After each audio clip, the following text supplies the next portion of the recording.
नमस्कार दोस्तों।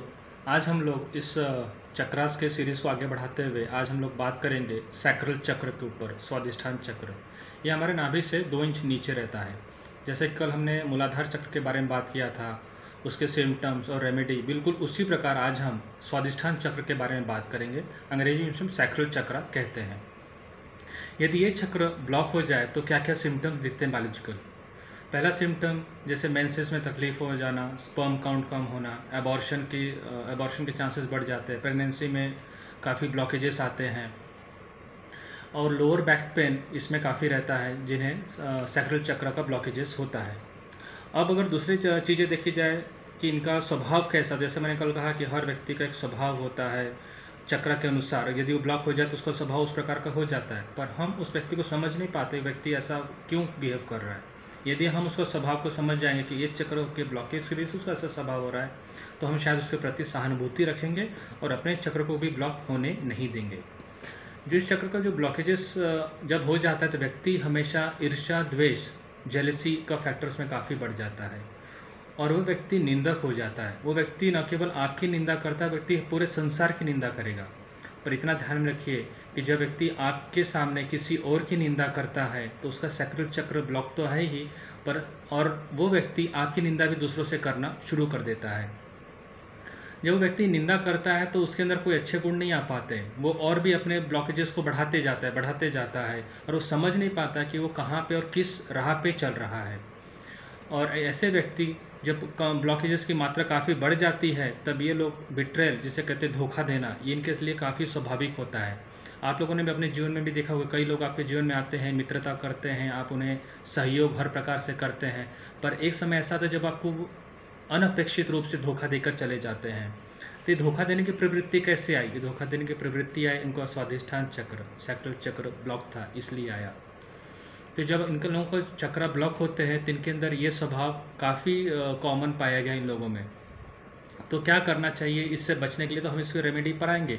और क्या स्वभाव होते हैं जब ये ब्लॉकेजेस बढ़ जाए? तो ये व्यक्ति काफ़ी क्रोधित होते हैं, इन्हें क्षण क्षण पर गुस्सा आता है, छोटी छोटी बात पे गुस्सा आता है, इनका गुस्सा काबू नहीं हो पाता है और ये लोग रिस्पॉन्ड नहीं करते, हर बात पे रिएक्ट करते हैं किसी भी चीज़ को लेकर। तो जब ये रिएक्ट करते हैं तो सामने वाला भी व्यक्ति वैसे रिएक्शन देना शुरू हो जाता है और वाद विवाद का ये रूप ले लेता है।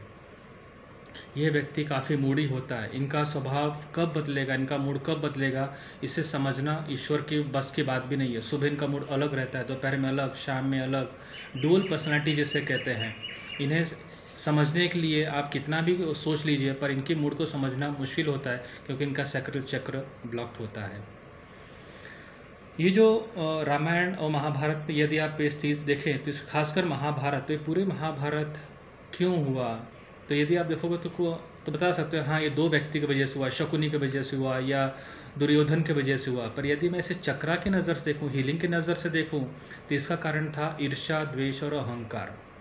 जब व्यक्ति के अंदर ईर्ष्या, द्वेष और अहंकार आ जाता है तो न केवल वो कुरुक्षेत्र बना देता है अपने जीवन को, बल्कि वो समाप्ति की ओर बढ़ जाता है। He goes towards the end of his life, अपने जीवन को समाप्त कर रहा है धीरे धीरे धीरे धीरे।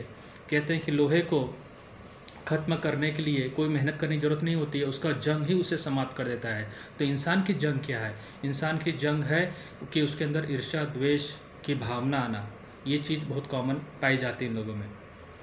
तो जब आप अपने मूड को कंट्रोल में कर सकते हैं, अपने गुस्से को कंट्रोल में कर सकते हैं, अपने ईर्ष्या द्वेष से समाप्त हो सकते हैं, तब आप समझ सकते हैं कि हाँ मैं सैक्रल चक्र मेरा बैलेंस हो चुका है, मेरा एक्टिव हो चुका है। और तब आपके अंदर एक चीज़ आती है, नई चीज़, उसे कहते हैं क्रिएटिविटी। जब क्रिएटिविटी आती है तभी आप इंद्रप्रस्थ जैसे चीज़ें बना सकते हैं। जब आपकी क्रिएटिविटी आती है तभी आप लक्ष्य के बाहर निकल सकते हैं, क्योंकि क्रिएटिव व्यक्ति के अंदर एक समझ आती है, उससे समस्या का समाधान मिल सकता है बाहर निकलने के लिए। सैक्रल चक्र जब ब्लॉक होता है तो आपकी क्रिएटिविटी न्यूनतम रहती है, आप कोई चीज़ हटकर या समस्या के बाहर आप सोच नहीं सकते। जीवन में 2 प्रकार की समस्याएं आती है। पहली वो समस्या आती है जिसे आप सॉल्व नहीं कर सकते, दूसरी समस्या वो आती है जिसे आप सॉल्व कर सकते हैं। तो जो समस्या को सॉल्व कर सकते हैं उस पर हमारा ध्यान और फोकस नहीं रहता है जब सैक्रल चक्र हमारा ब्लॉक्ड होता है। हम उस पर ज़्यादा ध्यान देते हैं जो हमारे वश में नहीं है। अभी कोरोना वायरस का सिम्टम चल रहा है, तो हम उसमें क्या कर सकते हैं? खुद को क्वारंटाइन करके घर में रह सकते हैं, कोई क्रिएटिव चीज़ें कर सकते हैं, या दूसरा बस इसके बारे में विचार कर सकते हैं। जब विचार करोगे तो उससे उससे क्या लाभ मिल रहा है आपको? केवल विचार करने से लाभ क्या मिल रहा है? समस्या का समाधान ढूंढिए। कोई क्या हम लोग कोई मेडिसिन के ऊपर स्टडी कर सकते हैं क्या? क्या इम्यून सिस्टम बढ़ाने के ऊपर कोई बात कर सकते हैं क्या? यदि हम ऐसा सोचते हैं तो हम क्रिएटिव लेवल पे जा रहे हैं। एक सिम्टम देखा गया है कि जब सैक्रल चक्र ब्लॉक होता है तो व्यक्ति काफ़ी एडिक्टेड हो जाता है नशे के। शराब ले रहा है, ड्रग्स ले रहा है, टोबैको ले रहा है, स्मोकिंग की जो उसकी अगर उसकी आदत है, चेन स्मोकिंग की खासकर आदत है, तो समझ लेना उसका सैक्रल चक्र कम्प्लीटली ब्लॉक्ड है। ऐसे व्यक्ति को बाहर निकलने का एक ही तरीका होता है कि वो अपने चक्रास को बैलेंस करे। तो इसको कैसे बैलेंस कर सकते हैं, अब हम इस निष्कर्ष पे आते हैं।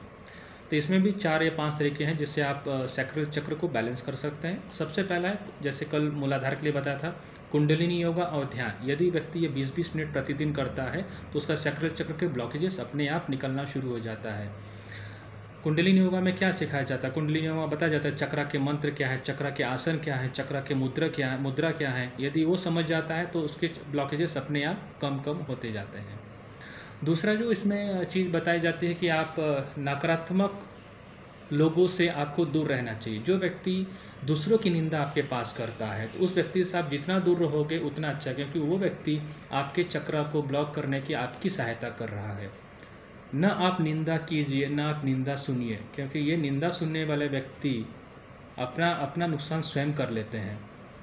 तीसरा, जैसे मैंने कहा कि इसमें क्रिएटिविटी लेवल काफ़ी कम हो जाती है ब्लॉकेज होने के बाद, तो क्रिएटिविटी पर आप ज़्यादा ध्यान दीजिए। जो चीज़ में आपका हॉबीज़ है, जो चीज़ में आपका पैशन है, जो आप अभी तक समय के अभाव के वजह से नहीं कर पाए थे, उसमें आप प्रतिदिन 1 घंटा 2 घंटा समय डालिए।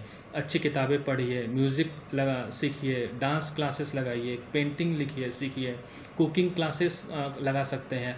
आप जितना क्रिएटिविटी में इंडल्ज होंगे उतना जल्दी और उतने अच्छे पैमाने पर आप सैक्रल चक्र को अपने बैलेंस कर सकते हैं। प्योर वेज, शुद्ध शाकाहार का खाना इसमें अत्यंत आवश्यक है। इसमें जो कलर होता है वो है ऑरेंज कलर, तो इसमें आप संतरे का जूस, गाजर का जूस जितना आप सेवन करेंगे उतना सैक्रल चक्र उसमें बैलेंस्ड होता है। अगली बात है इसमें रेमेडी में कि सैक्रल चक्र को, जैसे मैंने कहा कि लोग धोखा दे देते हैं या लोगों की निंदा करते हैं, तो इनके अंदर एक चीज़ की कमी होती है, वो होती है क्षमा करने की शक्ति।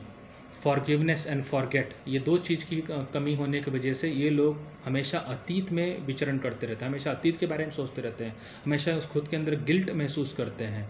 आप जितने जल्दी लोगों को क्षमा कर दोगे, जो भी उन्होंने जाने या अनजाने में आपके प्रति व्यवहार किया था, और उसे आप भूलने की कोशिश करोगे, तो उन्हें क्या परिवर्तन आता है वो हम नहीं कह सकते, पर इतना तो परिवर्तन अवश्य 100% आएगा कि आपका स्वादिष्ठान चक्र बैलेंस हो जाएगा। आपके जीवन में एक नई क्रिएटिविटी की शुरुआत होगी, एक नए सूर्य उदय होगा जिसमें आप आगे बढ़ सकते हो, जिसमें आप आगे जा सकते हो।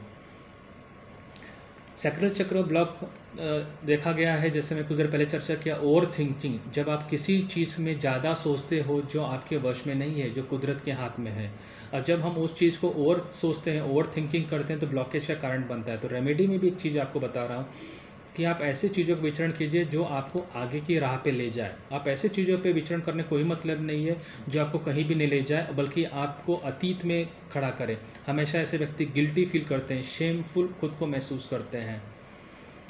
खासकर वो लोग जब आप तंत्र विद्या, ब्लैक मैजिक की स्टडी करने में लग जाते हैं। खासकर वो लोग जब कोई व्यक्ति की मृत्यु हो जाती है और उसकी आत्मा जब शरीर को छोड़ देती है, तो आप उसके ऊपर विचार और स्टडी करना शुरू कर देते हैं। उस व्यक्ति से मैं कैसे संपर्क करूँ, उस व्यक्ति को मेरे जीवन में कैसे आना चाहिए, कैसे मैं उसकी मदद ले सकता हूँ, कैसे उसका पुनर्जन्म हमारे फैमिली में हो सकता है। आप इस पर जितना ज़्यादा विचार करोगे उतना आप स्वादिष्ठान चक्र को ब्लॉक करोगे। ब्लैक मैजिक के संदर्भ में कहता हूँ, अभी हम लोग लामा फेरा हीलिंग लेते हैं तो हमें पता है कि इसमें जो सिम्टम होते हैं 99% लोगों ने स्वयं खड़ा किया होता है। किसी ज्योतिष के पास गए, किसी हीलर के पास गए, उसने आपको बता दिया आपको ब्लैक मैजिक है, दिन रात आप वही चीज़ सोचते रहते हो। आपका स्वादिष्ठान चक्र तो ब्लॉक होता ही है। जैसे ब्लॉक होता है आपको सिम्टम अपने अंदर महसूस होना शुरू हो जाता है। जैसे आपको कोई गला दबा रहा है, आपको कोई सर खींच रहा है, आपको कोई पकड़ रहा है, आपको कोई चीज़ सुनाई दे रही है, क्योंकि ये आपने उसको जनरेट किया है, आपकी सोच से जनरेट किया है। और स्वादिष्ठान चक्र जब ब्लॉक हो जाता है तो ऐसे सिम्टम आना बहुत स्वाभाविक होता है। वास्तविकता उसमें कुछ नहीं होती है, पर आपकी सोच ने वहाँ पे उस चक्र चक्र का ब्लॉकेज किया है। तो ऐसे चीज़ का विचार करना शून्य करना चाहिए कि जब व्यक्ति की मृत्यु हो चुकी है आप डेड सोल के ऊपर कोई स्टडी न करें, कोई चर्चा न करें। दूसरा, ब्लैक मैजिक के ऊपर कोई भी स्टडी, अध्ययन, रिसर्च करने की कोई भी ज़रूरत नहीं, क्योंकि वो आपके चक्रास को ब्लॉक कर रही है, खासकर स्वाधिष्ठान चक्र। उसके जगह पे आप यदि भजन कीर्तन करते हैं, उसके जगह पे यदि आप कोई अच्छी किताबें, आध्यात्मिक किताबें पढ़ते हैं, उसकी जगह कोई ऐसी चीज़ें पढ़ते हैं जिससे देश का और समाज का उत्थान हो, तो बिल्कुल आप अपने चक्रास को बैलेंस कर रहे हैं। तो मैं रेमेडीज़ के ऊपर वापस एक रिपीट करता हूँ। कुंडलिनी योगा और मेडिटेशन प्रतिदिन करना चाहिए। शुद्ध शाकाहार का भोजन अपनाना चाहिए। आहार में आप ऑरेंज रंग के फ्रूट्स को आप ज़्यादा महत्व दीजिए, जैसे कि संतरा हुआ, गाजर का जूस हुआ। चौथा, आप क्रिएटिविटी में ज़्यादा से ज़्यादा जाइए। क्रिएटिविटी आपकी हॉबीज़ में, रीडिंग, ट्रैवलिंग, कुकिंग, आप ये सब हॉबीज़ में ज़्यादा उतरिए।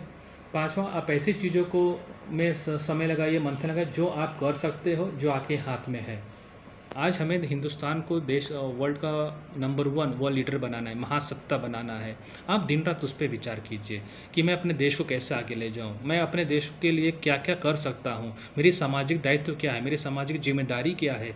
जब आप इस चीज़ पे विचार करोगे तो निश्चित रूप से न केवल एक आप अच्छे नागरिक साबित होगे, बल्कि इतना तो एक बात निश्चित हो जाएगी कि आपके चक्रास अपने आप बैलेंस होना शुरू होते हैं। जितना योगदान हम समाज और देश के लिए सोचते हैं, जितना समय देते हैं, वो केवल एक अच्छे मनुष्य का, एक अच्छे नागरिक होने का कर्तव्य नहीं है, बल्कि आप अपने शरीर को भी स्वच्छ बना रहे हो, एक शरीर को प्योर बना रहे हो, और आप एक अच्छे ऊर्जा को अपने शरीर में से उसका संचार करने की शुरुआत कर दिया है।